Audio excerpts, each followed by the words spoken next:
YouTube channel आयुर्मंत्रम पर बहुत बहुत स्वागत, बहुत बहुत आभार।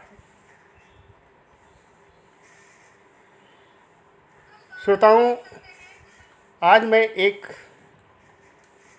बहुत ही आम बीमारी जो दुनिया में बहुत हर घर में लगभग सभी आदमी त्रस्त हैं उससे, तो उस बीमारी के बारे में मैं चर्चा करूंगा। हमारे बहुत सारे श्रोताओं का बहुत दिनों से आग्रह था, हमको गैस की दवाई बताओ, हमको कब्ज़ की दवाई बताओ। तो मैं भी बहुत दिनों से चाह रहा था कि मैं इस पर एक बार बात करूं। तो इसीलिए आज का प्रोग्राम जो है मैं ख़ास इसी मुद्दे के लिए रखा हूं, जिसमें केवल वायु विकार से ही संबंधित बातें होंगी। तो हमारा आग्रह है कि जिन जिन भाइयों एवं बहनों माताओं को इस तरह की समस्या है, तो हमारी बातों को आज पूरी अच्छी तरह से सुनेंगे और हमारी इस वीडियो को पूरी तरह देखेंगे और जो जो मैं बताऊंगा उन बातों का अनुसरण करेंगे।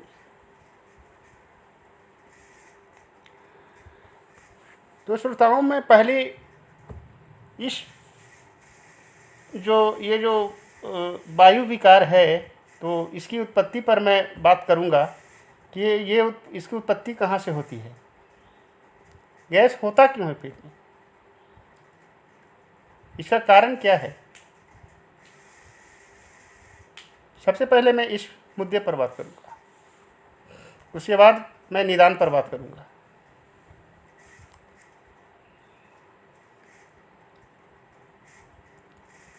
तो सबसे पहले मैं बात करता हूं कि इसका जो मुख्य जो प्रमुख कारण है, हमारे पेट का साफ नहीं रहना। खाते तो खूब हैं, भूख भी अच्छी लगती है, लेकिन सुबह हमारा पेट साफ नहीं होता है और दो दिन 3 दिन 4 दिन तक भी बराबर कब्ज़ बनी रहती है। तो ये तो सबसे प्रमुख कारण तो ये हो गया, हमारा जो कॉन्स्टिपेशन है, जो कब्ज़ है, ये वायु विकार की उत्पत्ति में प्रमुख भूमिका निभाती है। तो सबसे पहले हमें ध्यान रखना चाहिए कि हमारे पेट में कब्ज़ ना हो। कब्ज़ नहीं रहेगी तो सामान्यतः गैस बनना बंद हो जाएगा। दूसरी बात, हमारा भूख कैसा है, हमारा एपेटाइट जो है, भूख लगने की प्रक्रिया कैसी है।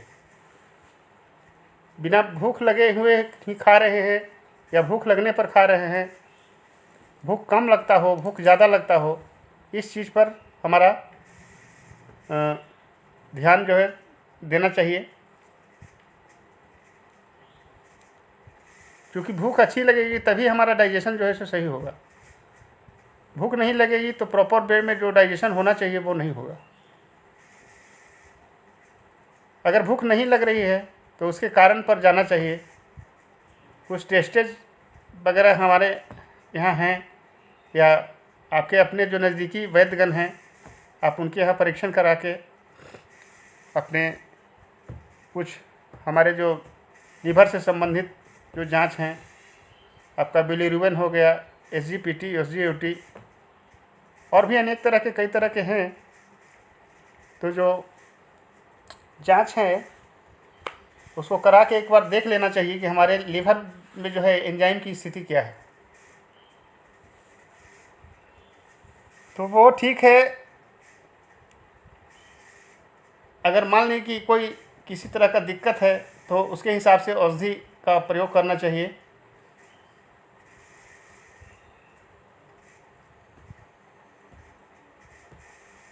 तीसरी बात कि हमारा जो डाइजेशन है, डाइजेशन मतलब कि पचने की जो प्रक्रिया, जो हम खा रहे हैं, जो आहार ले रहे हैं, जो ग्रहण कर रहे हैं, वो हमारी जो इंटेस्टाइन है, जो आंत है, वो उसको ग्रहण कितना कर रही है, पचा पा रही है कि नहीं। भूख लग रही है, खा दे रहे हैं, लेकिन पच नहीं रहा है। तो जब प्रॉपर वे में जब डाइजेशन नहीं होगी तो निश्चित तौर पर आपका वायु की उत्पत्ति होगी, हमें पेट में गैस का फॉर्मेशन होगा और कब्ज की भी स्थिति होगी। तो अगर आपका डाइजेशन सही नहीं है, आपका पाचन तंत्र सही नहीं है, तो उसके लिए कुछ औषधियाँ हैं, कुछ योग हैं, कुछ प्राणायाम हैं, कुछ ध्यान हैं।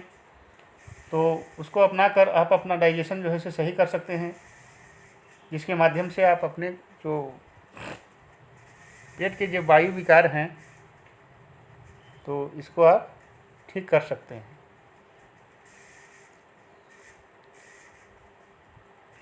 चौथी बात, खाने के साथ आप जल ग्रहण कितना कर रहे हैं। खाते तो खूब हैं, पानी पीते नहीं हैं। ये भी एक बहुत बड़ी कारण आज की डेट में है। जहाँ तहाँ जो भी मन है अनटाइमली मतलब खा लिए, पानी पिए नहीं। खाने का एक शेड्यूल होना चाहिए, कब खाना है, कब नाश्ता करना है, कब खाना है, कब रात का भोजन लेना है। तो आज की इस भाग दौड़ भरी ज़िंदगी में इस चीज़ का बहुत अनबैलेंस की स्थिति हो गई है। कोई टाइम टेकिंग नहीं है, कब नाश्ता करेंगे, कब भोजन करेंगे। तो ये भी आज के जो स्थिति है, इसके कारण भी वायु विकार की उत्पत्ति ज़्यादा हो रही है। तो कोशिश करनी चाहिए, भाग दौड़ की भरी इस ज़िंदगी में भी कोशिश करें कि समय पर जलपान करें, समय पर भोजन करें, समय पर रात्रि का भोजन करें। तो समय पर जब खाना खाएंगे, समय पर नाश्ता करेंगे, तो हमारा जो इंटेस्टाइन है वो समय पर अपना काम करेगा और उस तरह की स्थिति नहीं बनेगी, डाइजेशन प्रॉपर वे में होगा। ये हमारी इस तरह की जो समस्या है, इसमें एक और प्रमुख बिंदु जो है तनाव। आज की इस भाग दौड़ भरी ज़िंदगी में आदमी आजकल तनाव से ग्रस्त, बहुत सारे आदमी तनाव से ग्रस्त हैं। अनेक कारण हो सकते हैं तनाव के बहुत ही कारण होते हैं। मैं ज़्यादा इस पर नहीं जाऊंगा, इस मुद्दे पर ज़्यादा जाऊंगा तो फिर हमारा वीडियो बहुत लंबा हो जाएगा श्रोतागण। क्योंकि मैं उस पर आज चर्चा नहीं करूंगा, इसके बारे में बाद में मैं चर्चा करूंगा। क्योंकि मैं तो आज दूसरे टॉपिक पर हूं और मैं वायु विकार पर बात कर रहा हूं। इस पर मैं जाऊंगा, आपका तनाव के बारे में विस्तृत चर्चा करूंगा तो काफ़ी लंबी वीडियो हो जाएगी, इसलिए मैं इस पर ज़्यादा चर्चा नहीं करूंगा। लेकिन ये एक प्रमुख कारण है, इसलिए मैं यहाँ पे इस पर थोड़ी सी चर्चा करूंगा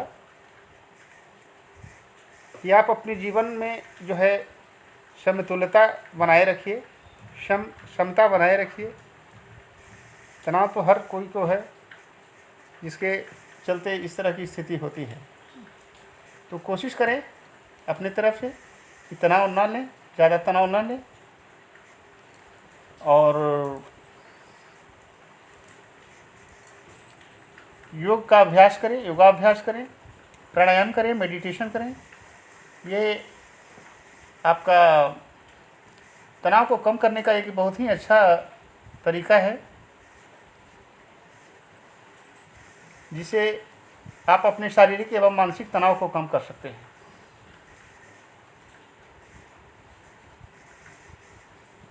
तीसरी बात, इसी से रिलेटेड हमारी एक जो नींद की प्रक्रिया है, सोने जागने की प्रक्रिया है, तो ये एक बहुत ही बड़ा कारण है शरीर में वायु की उत्पत्ति का, जिस पर आज मैं विशेष चर्चा करूंगा।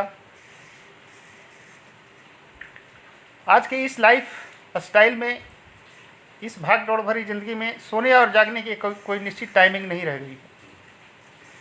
खास करके आज के जो हमारे कामकाजी हैं, युवा पीढ़ी हैं, तो उनकी यह स्थिति हो गई है कि कब सोएंगे कब जागेंगे इसका कोई मतलब कि फिक्स टाइम नहीं है। तो जब खाना खाएंगे और रात को सोएंगे नहीं, प्रॉपर वे में नींद नहीं लेंगे, तो उनका डाइजेशन ऑटोमेटिक है कि ख़राब हो जाएगा। नींद प्रॉपर वे में नहीं लेंगे तो उनका डाइजेशन ख़राब होगा। डाइजेशन जब ख़राब हो जाएगी तो आपका जो गैस बनने की जो प्रक्रिया है, डाइजेस्टिव सिस्टम जो है वो आपका ख़राब हो जाएगा और वायु विकार उत्पन्न हो जाएगी, जिससे हमारा वात और पित्त दोनों जो है सो दूषित हो जाएगा। और ये वायु विकार जो है श्रोता, ये वात और पित्त दोनों के खराब होने के संयोग से ही इसकी उत्पत्ति होती है। तो सोने और जागने का एक निश्चित टाइमिंग रखें। ऐसा नहीं कि 12 बजे सोएं, 8 बजे उठें, 10 बजे उठें, ये कोई तरीका नहीं है। इससे और भी कई तरह की बीमारियां उत्पन्न हो रही है। मधुमेह से सारे जितने भी रिलेटेड हैं, मैं आगे नहीं ज़्यादा जाना चाहूँगा ज़्यादा, क्योंकि मेन जो है मैं आज बात कर रहा हूँ वायु विकार पर, तो वायु विकार पर ही चर्चा होगी।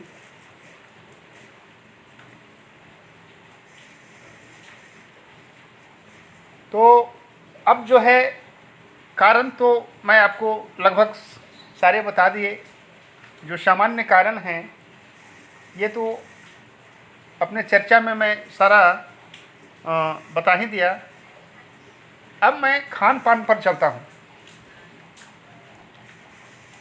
मैं आपको कुछ ऐसे खान पान के बारे में बताऊंगा जिससे कि वायु की उत्पत्ति कम होगी, और जो जब उस आहार को लेने से वायु की उत्पत्ति ज़्यादा होती है।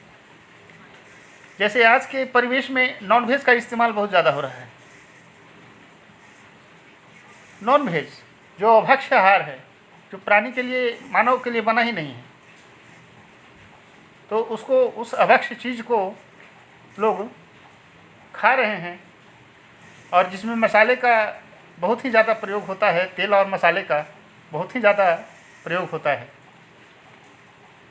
तो ये हमारे डाइजेस्टिव सिस्टम को ख़राब करने में एक प्रमुख भूमिका को निभाते हैं। तो अपने तरफ से कोशिश रखें। मैं तो बोलूँगा कि साफ़ ही छोड़ दें। नॉनवेज अगर खाते हों तो मेरी तरफ से तो आग्रह होगी सभी श्रोताओं को कि नॉनवेज ना खाएं तो ज़्यादा अच्छा है हमारे तरफ से। बाकी तो आपके ऊपर निर्भर है, क्योंकि नॉनवेज का जो है काफ़ी मतलब जो हमारे इंटेस्टाइन पर काफ़ी विपरीत प्रतिक्रिया होती है, क्योंकि हमारे जो इंटेस्टाइन है वो हमारे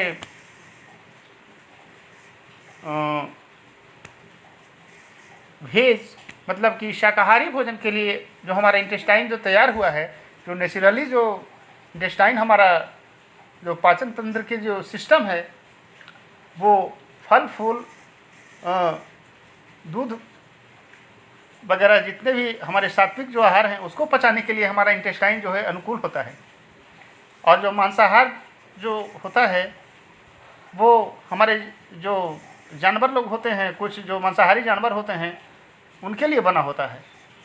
तो जो उसको मांसाहारी पशुओं को खाने वाली चीज़ को आप खा रहे हो तो आपका इंटेस्टाइन स्वाभाविक है कि अच्छे से काम नहीं करेगा, उसको ज़्यादा मेहनत करनी पड़ेगी पचाने में, तो आपका ख़राब हो जाएगा सिस्टम। तो इससे और भी कई तरह के अनेकों तरह की बीमारियां उत्पन्न होगी। सबसे पहले तो आपका पेट ही खराब हो जाएगा। इसलिए सबसे पहले जो है कोशिश करें कि नॉनवेज न खाएं। दूसरी चीज़, मसालों का प्रयोग कम करें। मसाले का प्रयोग कम करें, ज़्यादा तेज़ मसाला न खाएं, ज़्यादा तैलीय चीज़ न खाएं।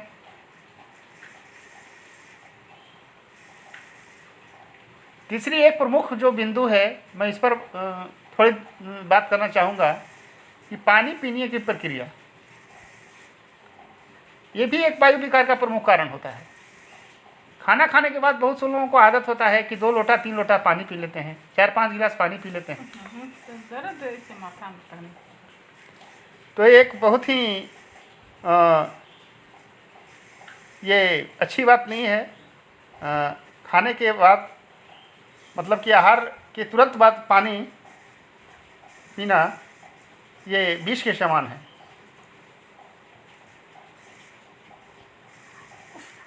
एक हमारा श्लोक है, हमारे चरक जी ने इसको अपने आहार ज्ञान में बताया था कि भोजनान्ते विषम वाणी, भोजनान्ते विषम वाणी। श्रोताओं ध्यान से मेरी बात सुनिएगा। भोजनान्ते विषम वाणी, विषम वाणी, वाणी मतलब कि पानी। भोजनान्ते, भोजनान्ते मतलब कि भोजन के अंत में, विषम वाणी मतलब कि पानी जो पी रहे हैं वो विष के समान है। इसलिए प्रयास करें कि भोजन के अंत में पानी न पिएं। अगर पीने की ज़रूरत बहुत ज़्यादा हो तो थोड़ी मात्रा में घूंट घूंट भर के पानी पिए श्रोतागण, जिससे आपका डाइजेशन प्रॉपर वे में होगा और आपका पाचन तंत्र बहुत ही अच्छा से काम करेगा।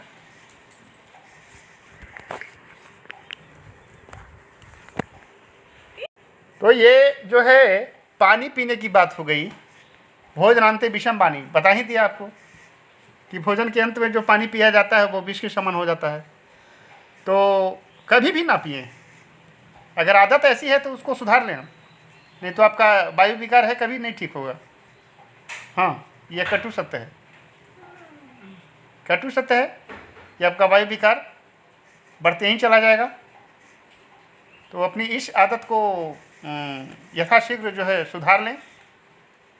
तो आपका एक ये जो बहुत आज के डेट में प्रमुख कारण है वायु की उत्पत्ति की।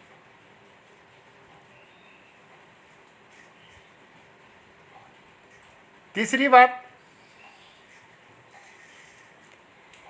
खाना खाने के बाद बहुत देर तक भारी भोजन के बाद, गरिष्ठ भोजन के बाद सो जाना। आपकी भूख भी अच्छी लग रही है, प्रॉपर वे में आपका अच्छा भूख लग रहा है, लेकिन आपने गरिष्ठ भोजन ले लिया और काम कुछ नहीं है। गरिष्ठ भोजन के बाद आप सोए रहते हैं तो निश्चित तौर पर आपका डाइजेशन खराब हो जाएगा और वायु की उत्पत्ति होने लगेगी। तो कोशिश करें कि खाना खाने के बाद तुरंत न सोएं, कुछ दूर पैदल चलें। उसके बाद एक खाना खाने के बाद जो वज्रासन होता है, वज्रासन पर बैठें। उसके बाद अपने काम में लग जाएं। अन्यथा अगर रात्रि हो तो रात्रि में भी मैं ये बात बता रहा हूँ कि रात्रि में भी तुरंत खाना खाने के बाद तुरंत 10 सोएं। घूम कर वज्रासन में बैठ कर ही कुछ देर बाद सोएं। कम से कम खाने और सोने के बीच में जो अंतराल है वो 1 से 1.5-2 घंटे की होनी चाहिए। तो ये कारण हो गया। चलिए, जितने भी कारण हैं, हमारे जो सामान्य कारण हैं, सभी आप लोगों के सामने मैं रख दिया, सभी बता दिया। सभी श्रोतागण हमारे जो है सुन रहे होंगे। अब मैं निदान पर चलता हूँ कि इसकी निदान क्या है, कैसे मतलब कि इस पर इसको कंट्रोल करें, गैस को कैसे इस पर काबू करें। तो मैं कुछ जो है औषधियाँ जो हैं, आयुर्वेदिक जो औषधियाँ हैं हमारी हर्बल, तो मैं उस पर चर्चा करूँगा, जिनको आप अपने जीवन में निरंतर जो है प्रयोग करके आप इस जो भयावह जो स्थिति जो रोग है उस पर आप इसको जो है आप कंट्रोल कर सकें। तो सबसे पहले मैं जो औषधि जिस औषधि की बात कर रहा हूँ, ये बहुत ही प्रचलित जो औषधि है, जिसके आज सारे लोग जानते हैं करीब करीब, जो विरेचक गुण से भरपूर हमारे जो हैं, जो पेट साफ करने के लिए होती है, वो त्रिफला चूर्ण है। तो सबसे जो सामान्य औषधि है, आपका पेट अगर साफ प्रॉपर वे में नहीं रहता हो तो रात में खाना खाने के बाद 1 चम्मच आप ले लीजिए गर्म पानी से, आपका पेट सुबह साफ हो जाएगा। अगर पेट आपकी ज़्यादा गर्म रहती है तो उसमें आप थोड़ी आधा चम्मच इसबगोल और थोड़ी मिश्री भी मिला कर ले सकते हैं। दूसरी, आपको अगर उसके बाद भी अगर गैस बना रही हो तो हमारे बहुत सारे जो औषधियाँ हैं, लवन भास्कर चूर्ण, हिंगवासन चूर्ण से लेके कुमारी आसौ से लेके बहुत सारी औषधियाँ हैं जो कोई जो अनुभवी वैद्य लोग, अनुभवी जो वैद्य हैं, तो उनके निर्देशन में ही लें, अपने आप दवाई न लें, कोई अनुभवी वैद्य के निर्देशन में ही अपनी ट्रीटमेंट कराएं, इलाज कराएं। आजकल नीम हकीमों की कमी नहीं है, रोड पर मारे चल रहे हैं, जिनके चंगुल में लोग फंस जाते हैं, दुनिया भर के पैसे बर्बाद हो जाते हैं, ठग लेती है। तो वैसे ठगों से सावधान रहें। आयुर्वेद के नाम पर बहुत सारे ठग अभी चल रहे हैं। कोई अनुभवी वैद्य से की सलाह पर ही औषधियों का प्रयोग करें, जो रजिस्टर्ड हमारे जो वैद्य हैं, तो उनसे ही सलाह लें, तो आपका सही मायने में जो निराकरण है वो होगा। और हमारा जो हमारे के यहाँ भी आके आप इलाज करा सकते हैं। हमारा जो मेन जो चिकित्सालय है, जो हमारे जो आश्रम है, आप यहाँ पे भी आके ट्रीटमेंट ले सकते हैं। हमारे यहाँ भी बहुत अनुभवी वैद्य लोग हैं, तो आप हमारे के यहाँ भी आके ट्रीटमेंट ले सकते हैं। ऑनलाइन भी हमारा जो है औषधियाँ जो है भेजी जाती है। तो हमारे जो ऑनलाइन जो जितने सारे जो फ्लैश जो नंबर हो रहे हैं, आप इस पर बात करके आप औषधियाँ मंगवा सकते हैं। हमारे डायरेक्ट ऑनलाइन वैद्य कंसल्टेशन की जो प्रक्रिया है, उससे आप वैद्य से डायरेक्ट बात करके आप अपनी निदान पा सकते हैं, औषधियाँ मंगा सकते हैं।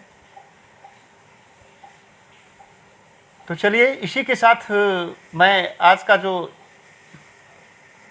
ये जो एजेंडा था जिस पर मैं चर्चा कर रहा था, मैं इस चर्चे को यहीं पे विराम देता हूँ। और सभी श्रोतागण से मेरा आग्रह है कि अपना खान पान ठीक रखें, अपना जो आचार व्यवहार है सब ठीक रखें और स्वस्थ रहें, निरोग रहें। यही मेरी कामना है। जय हिंद, जय भारत।